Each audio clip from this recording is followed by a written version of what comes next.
tardes, bienvenidos a todos. Hoy desde Fundación Trébol Educación contamos con Paloma Merino.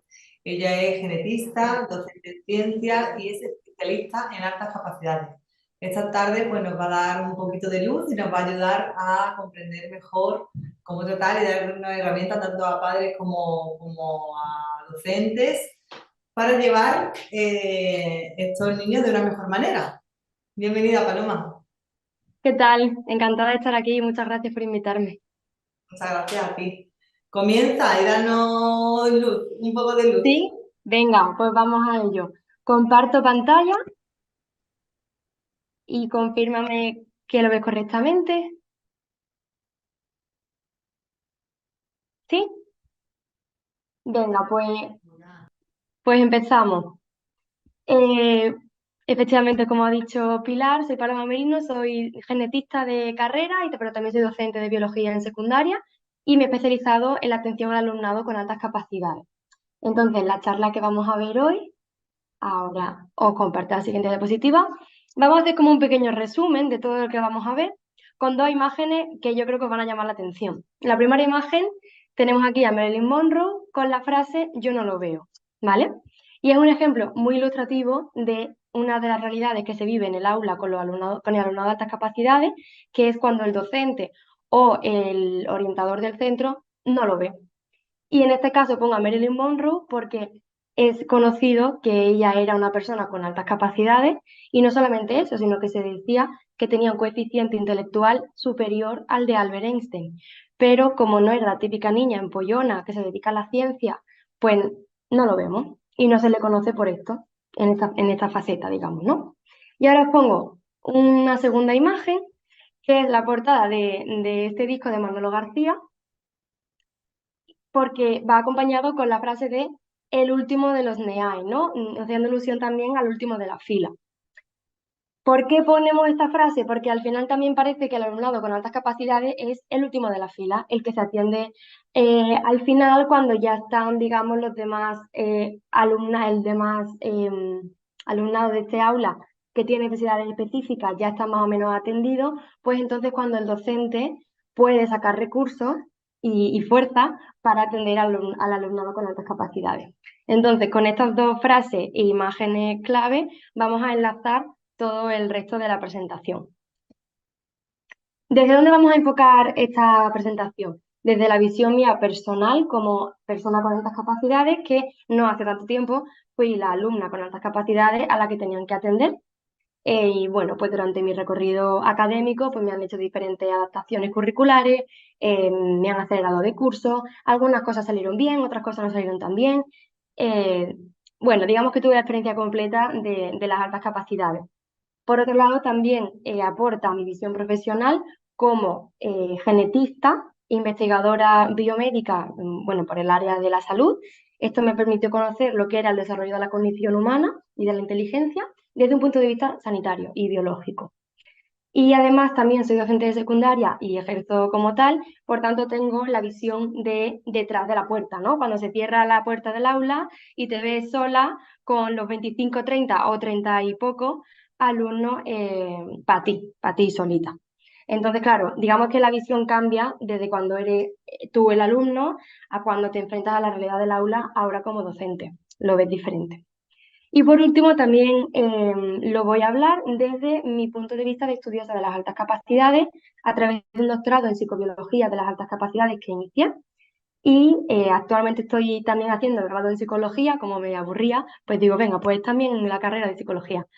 Y distintos cursos de especialización, además que ya soy congresista en diversos congresos de altas capacidades, donde hablo desde el punto de vista de la docencia, pero también de la investigación biomédica sobre las características del colectivo. Entonces, bueno, después de esta tanta información sobre los puntos de vista, vamos a empezar ahora sí con los objetivos de la conferencia. El primero será desmitificar al alumnado con altas capacidades. Y esto lo haremos yendo desde los mitos y los clichés, los prejuicios del colectivo, hasta unas características más realistas y más ajustadas a las personas con altas capacidades. El segundo objetivo será explorar las realidades del aula neurodivergente, ¿Por qué pongo neurodivergente? Pues porque hay de todo. Tenemos alumnado neurotípico, tenemos alumnado con dificultades de aprendizaje, con TDAH, con rasgos TEA, hay de todo. Después, el tercer objetivo de esta conferencia será mostrar la importancia de la atención específica y temprana, ¿vale? Muy importante que sea lo más precoz posible. Y el último objetivo ya será aportar los recursos para, bien desde la docencia o bien desde la gestión familiar, podamos atender mejor a este alumnado con altas capacidades. Entonces, ahora sí, empezamos con el primer objetivo. Y os voy a pedir que penséis brevemente qué os viene a la mente si yo os digo persona con altas capacidades. Podéis recurrir de conocidos que tengáis o personajes de ficción. Y aquí os pongo un ejemplo. Imaginaros que estos son alumnos de vuestro aula, ¿vale? Sois tutores de un centro y esta es vuestra clase. He intentado poner personajes de ficción de distintas, digamos, de distintos géneros, de distintas épocas, como no sé bien de qué rango de edades pues me estáis escuchando, pongo un poquito de todo. Entonces, bueno, esta es vuestra tutoría y os voy a pedir que intentéis identificar cuáles de estas personas podrían ser compatibles con un perfil de altas capacidades. Pero a esto no os voy a dar respuesta ahora. El objetivo es que después de escuchar esta conferencia ya seáis capaces de decir, vale, pues este sí por esto y por esto, este no por esto y por esto, ¿vale? O sea, esto va a ser nuestro checkpoint de que hemos realmente pues tomado un mayor conocimiento y más herramientas para trabajar con este tipo de alumnado, ¿vale? Entonces al final lo comentaremos esto y veremos cómo lo veis vosotros. Vale, atrás de este meloncillo de vuestra tutoría, ahora empezamos a hacer una breve contextualización sobre la parte más teórica, digamos, ¿no? Vamos a empezar con el modelo de Renzulli. Prometo que no voy a meter mucho en teoría, no voy a dar una clase teórica sobre la evolución de la inteligencia, ni muchísimo menos. Pero sí que es interesante que hagamos como una pincelada de las principales teorías o modelos en los que se abarca la alta capacidad, ¿vale? Entonces, primero de todo, Renzulli. Este modelo pues, se desarrolla sobre los años 70-80 y se basa en lo que veis en la imagen. Tenemos tres anillos, el anillo que correspondería a una alta inteligencia, un anillo que correspondería a una alta creatividad y un tercer anillo que correspondería al compromiso o la motivación por aprender, digamos de manera endógena, ¿no? Como la propia motivación por la tarea de manera natural del niño. Y cuando estas tres cosas, estos tres anillos coinciden en la intersección de las tres, ahí se encuentra, digamos, lo que se llamaba en su época la superdotación. Es cierto que según la interpretación de esta teoría, pues hay ciertos matices, pero digamos que la manera de interpretarlo aquí en España más extendida es esta, ¿vale? En la que hacen falta estos tres componentes. Después aparecieron otros modelos, como por ejemplo el de Garner, de las inteligencias múltiples, como vemos esto ya es de los años 80, y Garner le da un carácter más innato al talento y a la inteligencia. Ya no necesita tanto esa automotivación por la tarea, que como podemos pensar, pues muy frecuentemente el alumnado con altas capacidades se aburre, se desmotiva y no te acaba las tareas. Entonces, según cómo se interprete la teoría de Renzulli, pues habría muchos niños de altas capacidades que no estaríamos detectando, porque no nos cumple esa condición, ¿no?, de tener automotivación por la tarea. Pero luego el modelo de Garner le da un carácter más innato. No es tanto de que se esfuerce o no se esfuerce.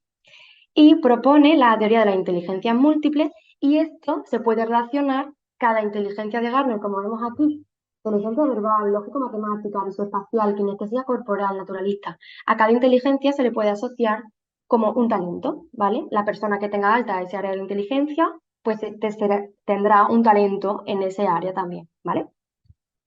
Y después tenemos el modelo de Castelló del 86, como veis de los tres es el más reciente y también es de los más utilizados en España. Lo que dice este modelo es que divide el talento o la inteligencia en cuatro áreas principales, que son las que os presento aquí en la imagen. Tenemos la precocidad intelectual, el talento y la superdotación, ¿vale? Dentro del talento encontramos talento simple, múltiple, complejo o conglomerado. Conglomerado no se usa prácticamente en ningún contexto actualmente, pero sí que se habla de precocidad, talento y superdotación. ¿Y en qué se diferencian? Esto es importante. La precocidad intelectual se dice cuando tenemos un infante de menos de 10-12 años de edad, ¿vale? Entonces, con menos de 12 años, que correspondería a la etapa de primaria, se hablaría de precocidad. Todos los niños y niñas de altas capacidades serían precoces.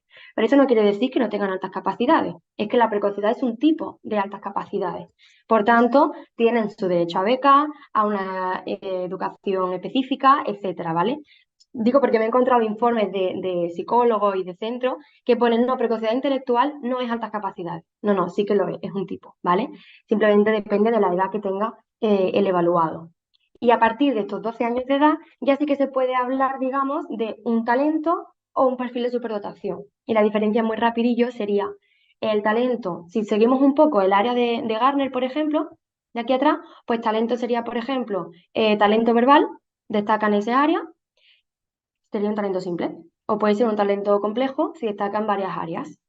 Y hablaríamos de superdotación cuando se destaca en todas las áreas de la cognición, ¿vale? Digo todas con unas comillas porque a lo mejor no tienen por qué ser todas, todas. En una puede estar más bajito y se puede considerar superdotación también, ¿vale?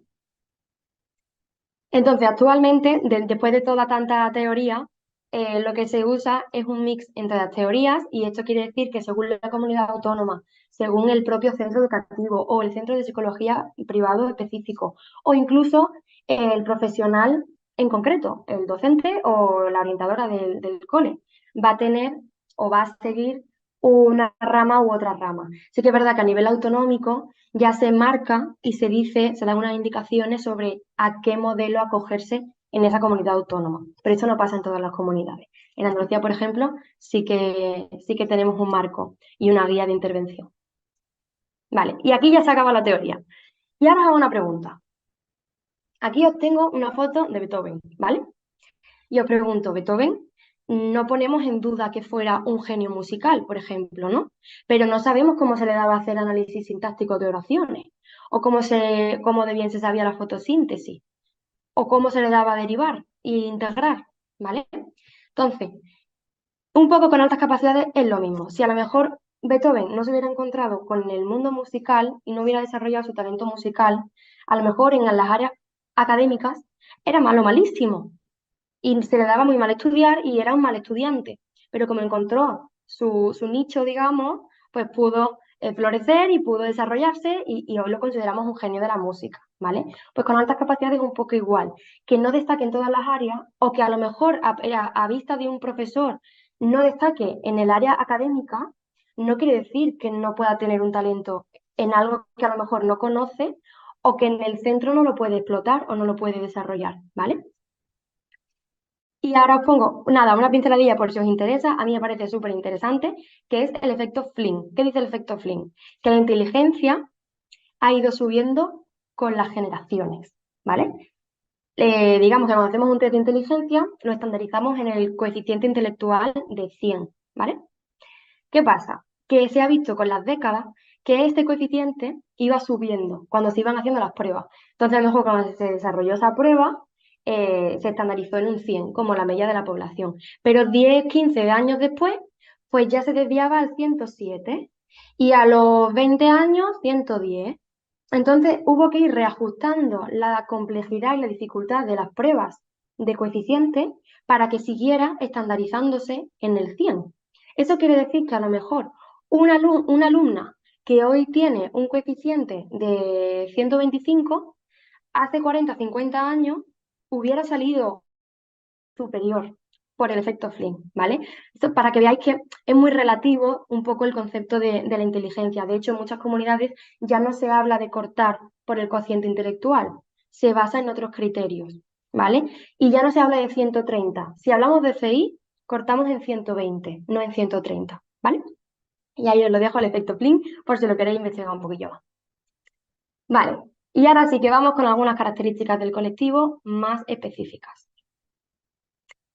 Lo primero, es un colectivo súper heterogéneo. Eso quiere decir que no se puede estandarizar unas características para todos, ¿vale? Pongo el ejemplo normalmente con el tema del COVID, ¿no? De la infección por SARS-CoV-2. Tú podías tener un test de antígenos positivo y tener el virus, pero a lo mejor yo manifiesto un montón de síntomas y mi vecino pues tiene un poquito de tos solamente. y mi otra vecina es asintomática. No todos tienen por qué tener los mismos síntomas, pero todos son positivos, ¿vale? Pues con altas capacidades es un poco igual. No por tener más rasgos o más TPPs vas a ser más de altas capacidades que otros, ¿vale? Entonces, ya he dejado claro que es súper heterogéneo el colectivo, ahora vamos a ver algunas de las características que más se repiten, pero no tienen por qué cumplirlas todas, a lo mejor no, de aquí cumplen una o tres, ¿vale? No es como una ciencia exacta esto. Lo primero es la complejidad. Es una complejidad de pensamiento, de procesamiento. Y esto se puede reflejar o bien porque saca puntilla a todo, a lo que se explica, pues siempre va como más allá y va como a pillar y a hacer preguntas súper enrevesadas, pero también puede ser al contrario, que parezca que siempre hace preguntas redundantes. Y dice, vamos a ver, pero si lo explica y está claro, pero si es evidente, porque tiene siempre que preguntar si es evidente lo que he explicado. A lo mejor esa ramificación de ver tantas opciones y tantas posibilidades, lo que le genera es una inseguridad como alumno. Entonces necesita más directrices y como que tú le acotes lo que tiene que hacer exactamente. Yo me acuerdo, por ejemplo, con el ejemplo de la mesa, ¿no? Dibujaba una mesa y empezaba, vale, ¿qué tipo de mesa? Una mesa grande de 4 personas, de una barra de un bar, un escritorio, una mesa de empresa, de comida, un pupitre, ¿qué tipo de mesa? ¿Sabe? Entonces como que van muy al detalle. Y parece a veces que no se enteren, pero es que están viendo muchos matices. Después, esa idea también se transmite a nivel emocional. Y emocionalmente, pues son muy sentidos, lo que diríamos en Málaga, por ejemplo, ¿no? Que es que es muy sentida, todo, para todo le afecta mucho, le sienta mal.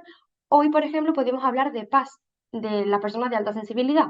De hecho, hay estudios que relacionan el paz como un rasgo de altas capacidades, pero esto está todavía por confirmar, ¿vale? Después, podemos encontrar una dificultad para encontrar un grupo de iguales. Ojo, encontrar un grupo de iguales, no que tenga dificultades de socialización, es que es diferente, ¿vale? A lo mejor no coincide en intereses o en estados madurativos con los niños de su clase y es que no le interesa, no le aportan relacionarse con ellos. Pero no es que tenga un problema de socialización. Si lo sacas de ese núcleo y lo pones en otro, socializa sin problema, ¿vale? Precocidad a nivel verbal sobre todo y a la hora de andar, hiperfocos de interés transitorio, es muy típico la frase de tuvo una época que le dio por los dioses griegos, luego se le pasó y le dio por la guitarra, luego se le pasó y le dio por el furbo, luego le dio por el canto tibetano. Este salto de intereses es muy típico también en altas capacidades. Y esto, por ejemplo, también solapa con un rasgo de TDAH.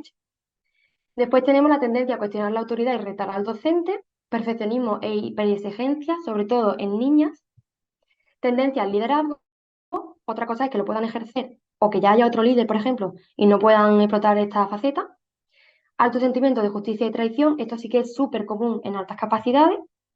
Y luego tenemos los intereses por temas existencialistas, sociales, políticos o filosóficos, incluso en edades muy pequeñas. Podemos encontrar niños de 4 añitos que se estén preocupando por ¿y qué pasa cuando me muera? Y, ¿sabes? Como con preocupaciones que no le tocan por edad. Y aquí os dejo una recomendación de una película, ya que os he puesto ejemplos de ficción, algunos súper, súper, súper clichés.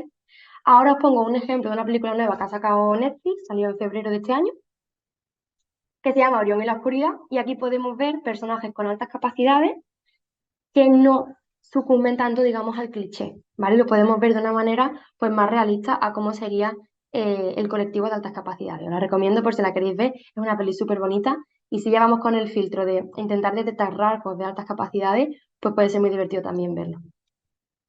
Vale, y ahora empezamos ya con el punto 2. Ya hemos dejado el bloque 1, vamos con el bloque 2. Vamos a describir el contexto actual y aquí os pongo la balanza de 3. Esto es un concepto que un poquito he desarrollado yo después de investigar y de leer mucho sobre altas capacidades y yo creo que se resumiría así. Hay 3 componentes. Hay un componente emocional, un componente cognitivo y un componente social. No es solamente algo académico, no es solamente que es muy listo o que se le da muy bien X, ¿vale? No es solamente cognitivo. La parte emocional y la social tienen muchísimo peso también. Y lo que hay que encontrar es un momento de sincronía entre los 3 pilares para que se pueda desarrollar esa persona de manera activa y saludable, ¿vale?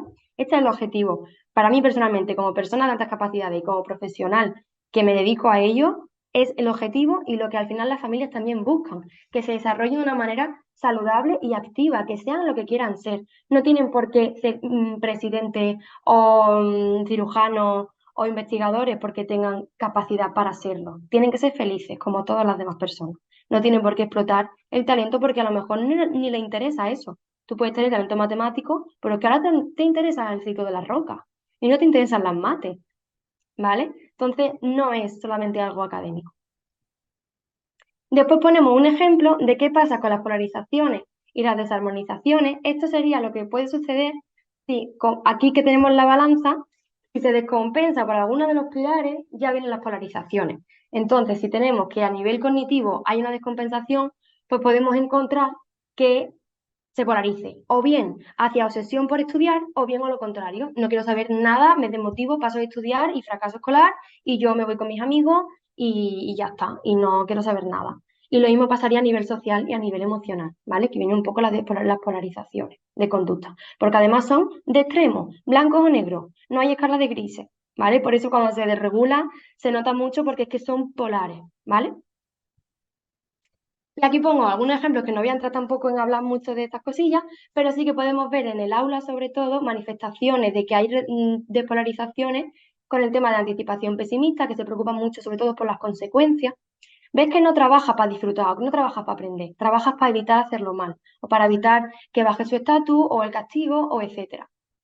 Autocastigos de ellos autoimpuestos, ¿vale? Y luego la expresión de infelicidad e insatisfacción constante. Nunca tiene suficiente, es que siempre quiere más, no está satisfecha, sobre todo las niñas, no están satisfechas con los resultados, ¿vale? Uy, como le ponga a lo mejor un 9,9, uno vea, es un drama enorme, ¿vale? Siempre es un poquito más, un poquito más. Entonces, no entramos más en tema de despolarizaciones, pero que sepamos que en el aula y en casa, si de repente nos cambia la conducta como muy polar, vamos a mirar qué se ha podido desregular de la balanza de 3, ¿vale? Porque nos va a dar pistas para poder reenfocar luego el reajuste. Digo brevemente que altas capacidades es alumnado reconocido como ACNEAI. Eso quiere decir que está, entre comillas, al mismo nivel pues, del alumnado con TDAH, con dislexia, con discalculia, con rasgos TEA, ¿sí? Está reconocido a nivel legislativo y eso implica pues, que además tenga sus becas, ¿vale? El alumnado de altas capacidades tiene derecho a beca. Es muy importante eso. Y además que hay una parte que no depende de renta familiar y ni hay que justificar, entre comillas, para que ese dinero. Entonces, es importante que esto se informe también a la familia. Ya os pregunto, ¿qué representación creéis que tiene este colectivo? Os pongo un ejemplo.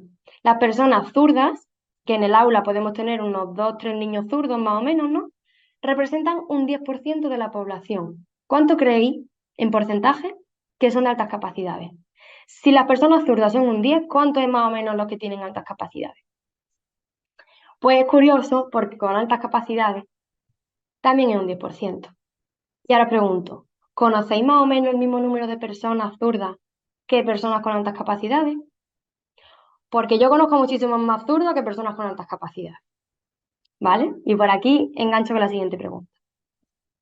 ¿Qué porcentaje de detección creéis que hay en España? Si hay un 10% aproximadamente de la población que debería estar detectado, ¿cuánto tenemos realmente descubierto? Y aquí podríamos divagar infinito, pero no voy a dejar como tanto tiempo y ya os lo digo. En el mejor de los casos, que da la casualidad que en la comunidad de Andalucía hay un 1% del alumnado detectado. Eso quiere decir que en el mejor de los casos, el 90% de alumnado que sí tiene altas capacidades no lo sabe, no se detecta.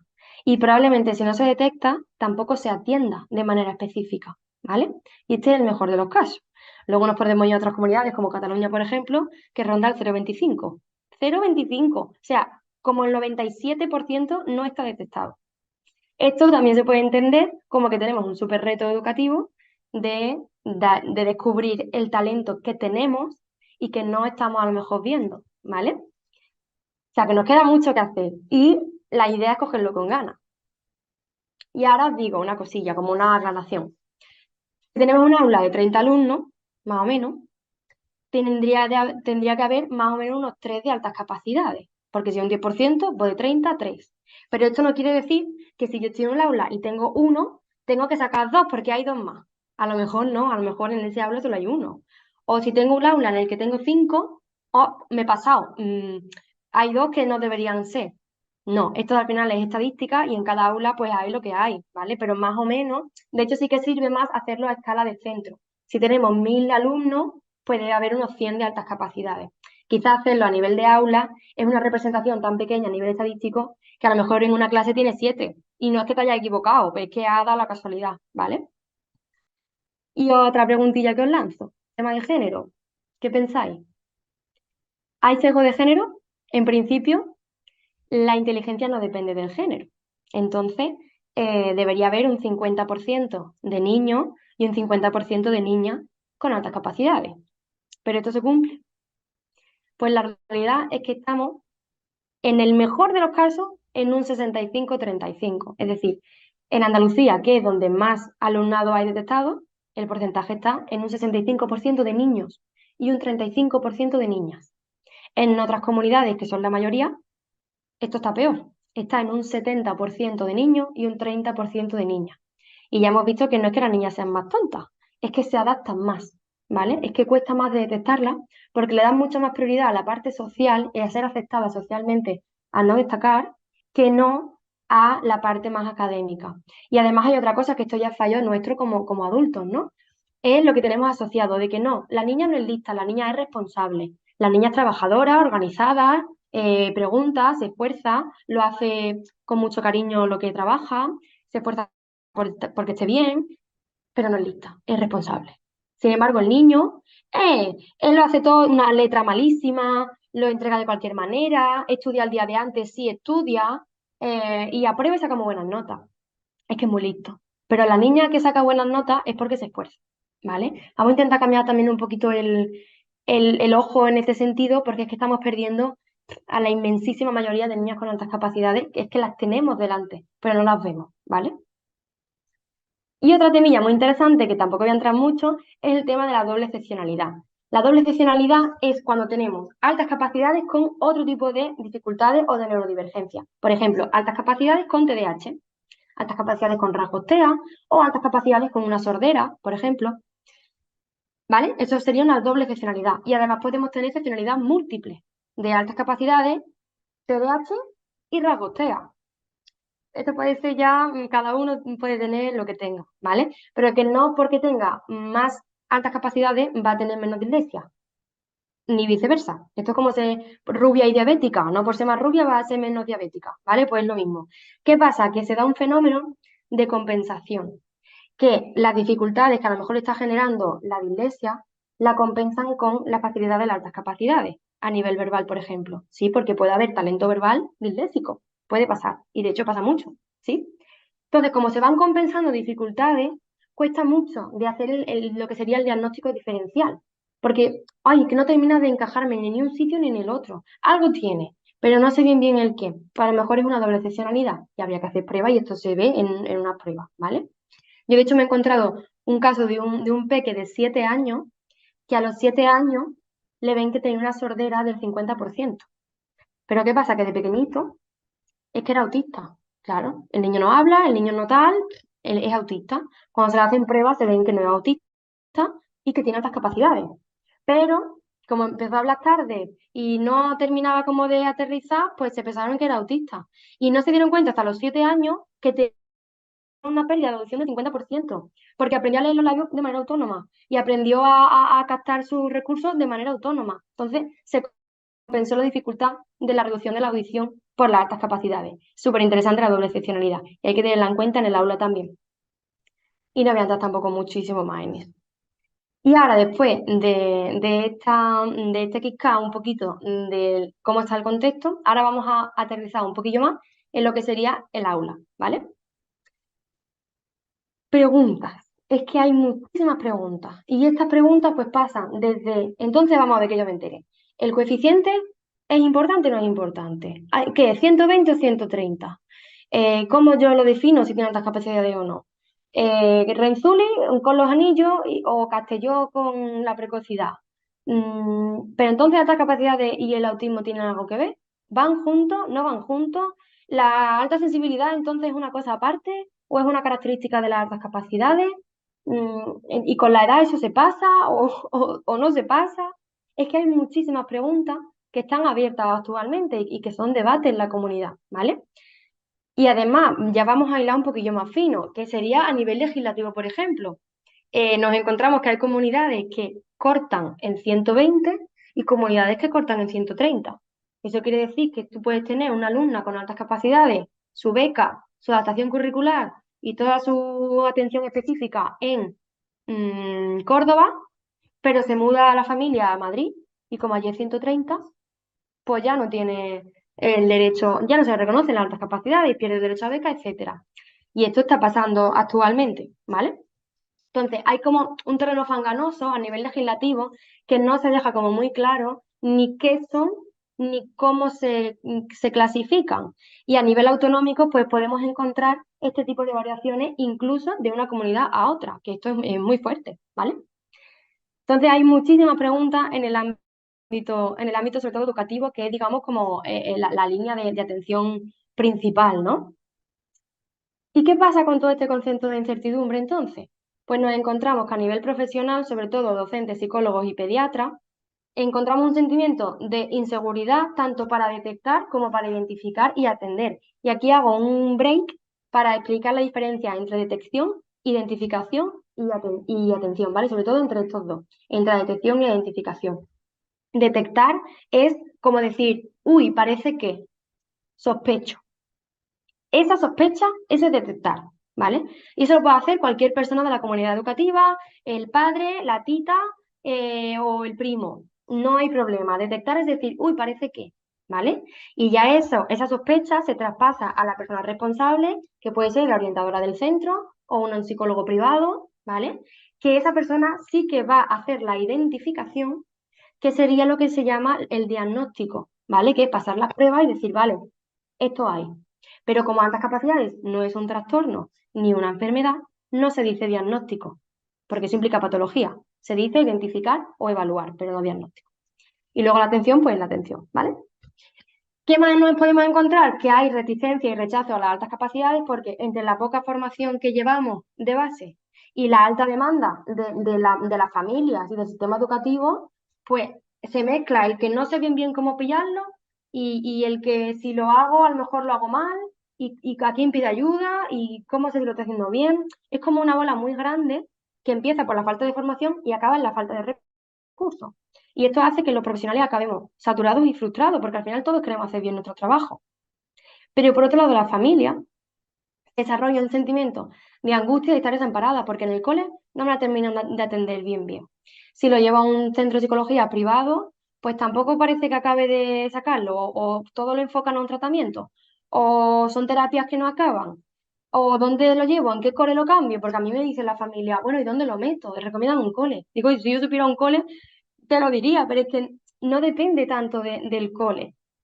Y al final, ¿qué pasa? Que muchas familias se acaban por formarse ellas mismas, los másteres de formación en altas capacidades están hasta arriba de familias, y desconfianza y decepción por el sistema educativo y sanitario, ¿vale? Pero esto no se queda así. Además, tenemos una alta demanda en los docentes, alto ratio de alumnado por clase, inestabilidad legislativa que cada X años nos cambia la ley, formación permanente, índice cada vez más alto de alumnado con necesidades específicas, el marco DUA de inclusión, que ya es el remate. Porque si antes a lo mejor podíamos hacer pues, aula de enriquecimiento aparte, pues ahora no pueden salir del aula, etc. Y esto también pues, dificulta la atención específica. Pero, por otro lado, también tenemos cada vez más profesionales y centros que se implican, que se forman, y esto hace que vaya aumentando la detección y la atención a este alumnado. O sea, cada vez tenemos mejores cifras, tanto de alumnado detectado como de alumnado atendido, ¿vale? Cada vez hay más programas de enriquecimiento, hay más recursos. Además tenemos iniciativas innovadoras, pues como esta de ACAI, que hace formación docente y asesoramiento tanto al docente como a la familia, y también tenemos apoyo a la familia, desde la propia administración, por ejemplo, dando becas, por ejemplo, reconociendo las necesidades específicas y también haciendo asociaciones. Tenemos asociaciones muy potentes que prácticamente en todas las comunidades hay asociación. Y si me apuráis, incluso por ciudades también hay asociaciones de altas capacidades que hacen un servicio súper importante porque además ayudan a que esa persona, ese alumnado, esté atendido quizás en aquellas áreas que desde el cole no se puede llegar, pero la asociación sí que cubre, digamos, esa parte. Entonces, es un panorama cada vez más favorable. Me he colado una diapositiva y ahora la pongo bien. He quitado todo el misterio. Vale, y ahora hablo muy brevemente de un concepto que he ido desarrollando yo a través de mi tesis doctoral, que es el de las tendencias potencialmente patológicas. Altas capacidades hemos dicho que no son ni un trastorno ni una enfermedad, aunque a mí misma en 2021, cuando hice el máster de formación en de docencia para ser profesora de instituto, me dedicaron una diapositiva, a hablar de altas capacidades y ponían el título en grande, Trastorno de altas capacidades, 2021. Así formamos a los docentes.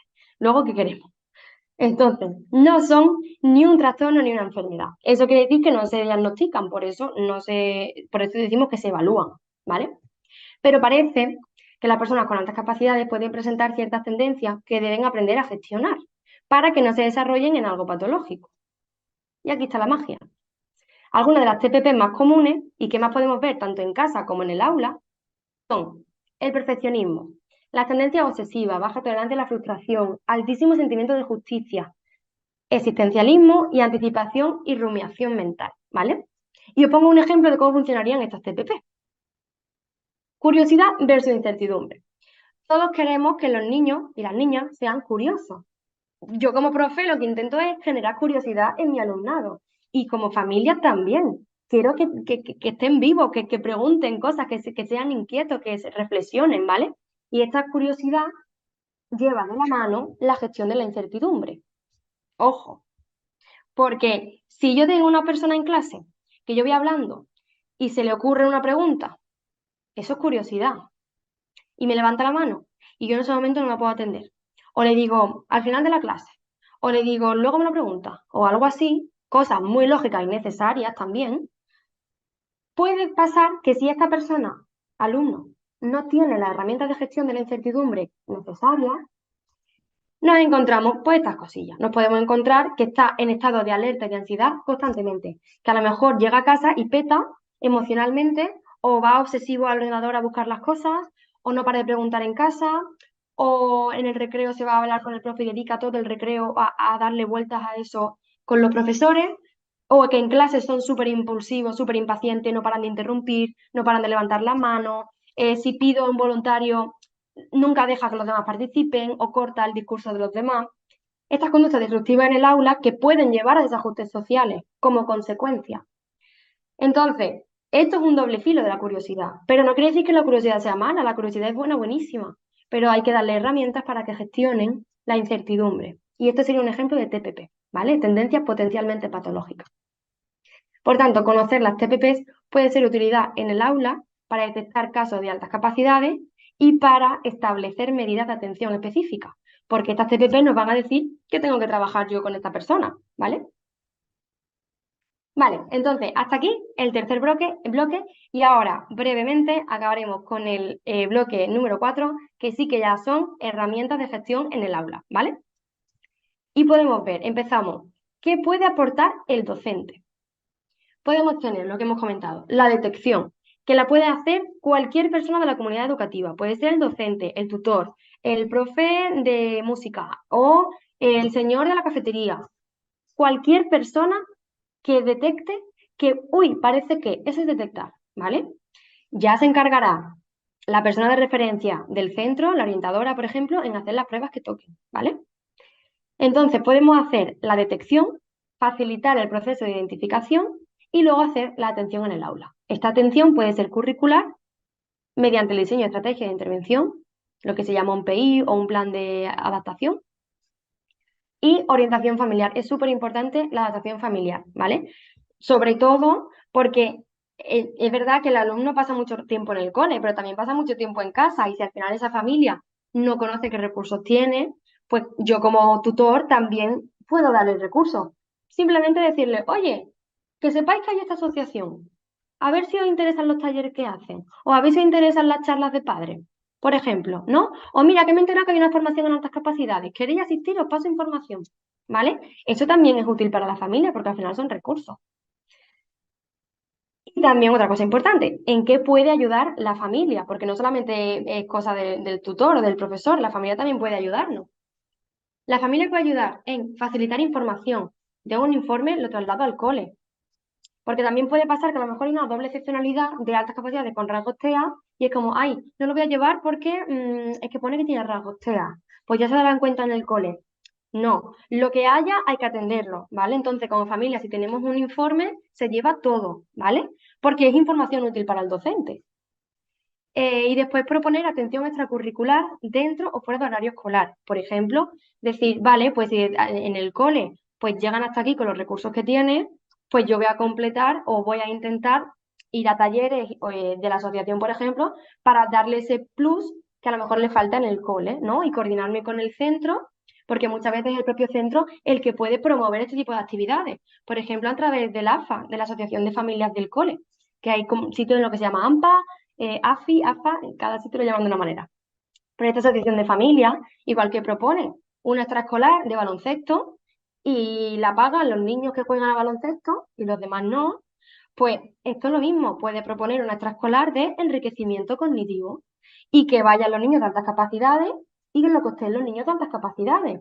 De esta manera estamos quitándole presión al profe en su horario lectivo, pero el cole está ofreciendo el recurso de que se dé ese enriquecimiento, sin saturar al profe, pero el niño está atendido, que al final es el objetivo de todo.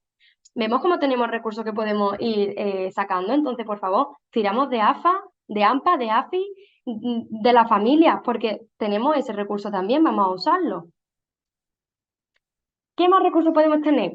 Desde el cole, a nivel familiar, sobre todo sinceridad, con los tiempos y con los recursos, ¿vale? Por ejemplo, es que la orientadora puede pasarle pruebas para ver si tiene altas capacidades, pero puede pasar de aquí 3 meses. Pues se le dice a la familia, mira, la cita es de aquí 3 meses. Y que ya la familia decida si quiere esperarse esos 3 meses o si quiere ir a un centro privado a hacerse las pruebas si le urge más. Mira, desde el cole te podemos pasar una prueba. Si la familia quiere hacer una exploración más intensiva, pues que decida si lo quiere llevar a un centro privado. Pero ser muy claro con los recursos que tiene el centro. Que la familia perciba que somos todos, que estamos en el mismo barco, pero los recursos son los que son y la realidad es la que es. Si la familia no está de acuerdo con eso, pues, pues que tire a lo mejor por la parte privada. Pero el cole le está dando lo que tiene, ¿vale? Entonces, transparencia con la familia, sobre todo. Luego, si no le gusta, pues ya se buscará las maneras de cambiarlo un poco, ¿no? También es importante el tema de la humanización de los docentes. ¿En qué sentido? Aceptar el reto, ¿vale? No es que quiera la familia que se atienda al niño o la niña de altas capacidades para que sea mejor que los demás, es que es una necesidad que tienen, ¿vale? Entonces hay que atender. Y si nos faltan recursos, oye, pues no lo sé, pero me voy a enterar. Pues déjame 2 semanas que montamos un plan. Pues esa humanización de decir, pues a lo mejor yo nunca me he encontrado un caso y este es el primero, es importante que también lo sepan las familias, porque van a ser más tolerantes también con nosotros y a lo mejor pueden colaborar más con nosotros, ¿vale? Entonces, aceptar el reto, no restar, no bloquear, no ser un muro, de decir, ay, yo no lo veo, o ay, pues ya te diré algo. Intentar no ser un muro, no bloquearlo, ¿vale? Podemos también formarnos como docentes o permitir que haya asesoramiento externo. Mira, yo no lo sé, pero te derivo a esta persona que sí que nos puede ayudar. O déjame que me coordine con fulanito para ver cómo lo enfocamos. Eso es humanizarse. No es bloquear, pero tampoco es decir que yo sé hacerlo todo y que es que la familia no busca un oráculo de sabiduría absoluta. La familia lo que busca es un aliado. Entonces, con esta humanización como profesionales, no tengo por qué saber de todo. Pues se lo digo tal cual a la familia, pero tranquila que ya te diré algo. Programamos otra tutoría para el mes que viene y vemos cómo lo enfocamos, ¿vale? Ya cambia mucho el aura con la familia sobre todo. Y lo que poníamos aquí atrás, el AFA o el AMPA, súper clave porque descargan a los docentes, pero es un recurso que el cole da para esos niños. Entonces la familia percibe que el centro colabora y que el cole quiere ayudarles. Pero claro, a lo mejor es que el tutor, es que no le dan las horas, que ya no puede hacer más, ¿vale? ¿Qué es lo que os pongo por aquí? Habla de enriquecimiento o bien dentro del horario lectivo, dándolo a los profesores, o bien fuera como escolar, que es un recurso súper bueno. Charlas y formaciones que también se pueden dar en el propio centro. El AMPA puede promover que se hagan charlas y formaciones, talleres, extraescolares, etcétera, ¿vale? De verdad que el AMPA es un recurso súper valioso. Y ahora sí que vamos con lo ultimito de la charla, que serían los tips para docentes y orientadores por etapas. En la etapa de infantil y primaria, súper importante, no coartar ni limitar el ritmo de aprendizaje, ¿vale? No, por favor, no. Esto ya está demostrado con papers, con investigaciones científicas de muchos años, que no es, ay, claro, como tú lo has estimulado en la guardia, o como los padres son profes y lo han estimulado mucho en casa, pues claro, bien escolarizado, que ya saben leer y escribir. No, pues no les deis más en casa. Por favor, eso no, porque implícitamente estamos asociando que aprender es malo. Y eso el niño lo nota y la niña lo nota. Y eso mella luego la autoestima y la motivación por el aprendizaje, ¿vale? La motivación por el logro. Entonces, no limitar ni coartar el ritmo de aprendizaje, sino que hay que ver en qué momento del desarrollo viene y agruparlo en función de eso. Y sobre todo, infantil es una etapa muy buena para jugar, entre comillas, con esto, ¿vale? Con el desarrollo madurativo. Favorecer la socialización por intereses y no por edades biológicas. Esto es súper importante, ¿sí? Por ejemplo, si ya vemos que se escolariza en primero de infantil y ya tiene todas las competencias de ese curso adquiridas, bueno, pues que se escolarice en segundo de infantil, que no pasa nada, ¿vale? Súper importante aquí, valorar la medida de la aceleración curricular, que es lo que acabo de decir, pero también sobre todo en el salto a primaria. Y sobre todo, si hay centros distintos. ¿Por qué? Porque esta medida es la que más reduce el impacto social y emocional de pasar de curso, ¿vale? Si yo estoy en tercero de infantil y ya tiene las competencias de primero de primaria, ¿para qué va a ir a primero de primaria? ¿A aburrirse soberanamente ese curso? ¿A esperar a que se desarrolle el problema? Pues no, si ya vemos que lo tiene adquirido, pues que cuando acabe tercero de infantil pase a segundo de primaria directamente, porque eso va a estar más ajustado a sus necesidades. Y si son centros físicamente separados, pues lo que van a ver los niños es que ha llegado un niño nuevo en segundo. No van a ver que empezó en primero y ahora de repente está en tercero, o ahora de repente está en segundo. Ahí sí que puede haber impacto social. Pero si de repente se escolariza en septiembre en segundo de primaria, eso tiene un impacto mínimo, ¿vale? Entonces, por favor, valorad esta medida. Y en secundaria, fomentar, uy, ¿me he saltado alguna? No está. En secundaria, fomentar el aprendizaje semiautónomo, súper importante. Trabajos de investigación con metodología STEM, CTS, APS, ay, lo he puesto en otro idioma. Bueno, aprendizaje basado en aprendizaje servicio, CTS, pues de ciencia, tecnología y sociedad, STEAM, que mezcle varias áreas del conocimiento. Esto va súper bien. Siempre partiendo de un centro de interés que tenga esa persona y a partir de ese centro de interés lo extrapolamos en otras áreas. Temáticas variadas y propuestas por el alumno, pero con la estructura y objetivos, claro, que es lo súper importante. Estructurarles la cabeza, porque al final tienen como un batiburrillo de ideas que no están organizadas. Y esto es lo que se llama compartimentación. Tú tienes un campo salvaje o puedes tener tus huertecitos ordenados, aquí las patatas, aquí la cebolla, aquí no sé qué, aquí el cobertizo. Eso es lo que queremos hacer, ¿vale? Que compartimenten y que estructure su cabeza. Porque a veces van tan rápido y es como, no, es que me resuelve el problema sin operar. Es que no pone cuentas intermedias. Es que tiene que hacer el proceso. Eso se enseña, ¿vale? Y esto ayuda mucho. El agrupamiento flexible, por supuesto, siempre. Y atender los focos de interés de cada momento. Ojo, súper importante. No limitar la ampliación curricular a su perfil psicopedagógico. Si a mí me pone que es talento matemático, pues hago enriquecimiento en matemáticas. No, es que a lo mejor no es lo que necesita. Es que a lo mejor ahora tiene una inquietud por la música medieval. Pues va a un proyecto de música medieval, que es lo que le interesa. ¿Vale?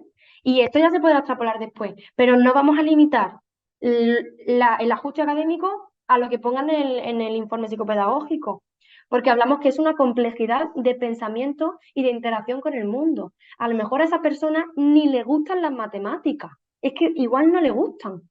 ¿Por qué tiene que hacer ampliación matemática? Porque sea talento matemático. Y es que a lo mejor no le interesan, ¿vale? Entonces, escuchar a los intereses que tiene también ese alumno, ¿vale? Esa alumna. Y sobre todo valorar las TPP, porque ya en la época de secundaria sí que encontramos muchas somatizaciones, dolores de cabeza, dolor de barriga, colon irritable, intolerancia alimenticia, muchas infecciones de golpe, problema inmunitario, o encontramos temas ya de trastorno alimenticio, autolesiones, etcétera. Sobre todo, ojo con las niñas, ¿vale? Y aquí os vuelvo a poner vuestra tutoría, a ver ahora con lo que hemos visto durante la sesión, que yo sé que os he dado un montón de tralla y que he hablado muy rápido. A ver con esto, es tu tutoría. ¿De quién darías la voz de alarma? Os doy algunas pistillas. Por ejemplo, aquí tendríamos un caso de doble excepcionalidad de altas capacidades con rasgos TEA. Aquí tendríamos con Phineas y Ferb dobles excepcionalidades. FER, altas capacidades con rasgos TEA, FINI, altas capacidades con hiperactividad, con TDAH, ¿vale?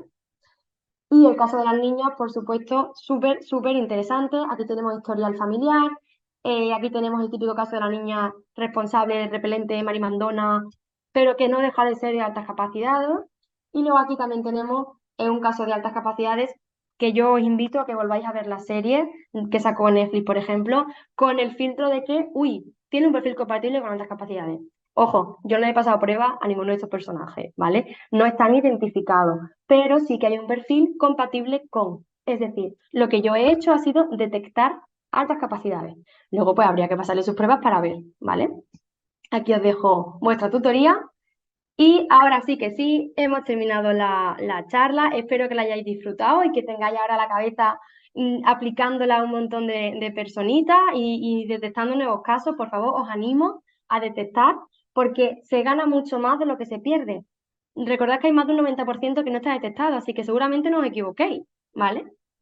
Entonces, aquí os dejo información sobre mi Instagram de acai_AACC, donde voy haciendo divulgación sobre altas capacidades desde el punto de vista pues, de la investigación biomédica, de la investigación en psicología, de la pedagogía, etcétera. A ver, es interesante, no porque lo publique yo, que también, pero es que son temas que se van extrapolando a otros muchos, para que veamos que las altas capacidades no son solamente es que es muy listo o es que es muy lista, ¿vale? Si por ejemplo vemos temas de trastorno alimenticio, temas de rendimiento académico, de las atribuciones, del por qué, cómo puede ayudar la investigación biomédica en altas capacidades, la importancia de la gestión emocional en altas capacidades, que es vital, es que es clave para evitar que se patologice a la larga, ¿vale? Entonces yo os invito a que le echéis un ojillo al Instagram y si tenéis alguna duda, algún comentario, aquí tenéis los contactos, os dejo el teléfono, que me podéis contactar por llamada, por WhatsApp, por un mail, a través de Instagram, un QR que también lleva a los recursos mediante los que podéis acceder a mi persona. Y cualquier pregunta, cualquier comentario, cualquier cosa que necesitéis, estoy a vuestra disposición y espero que os haya gustado un montón. Muchas gracias.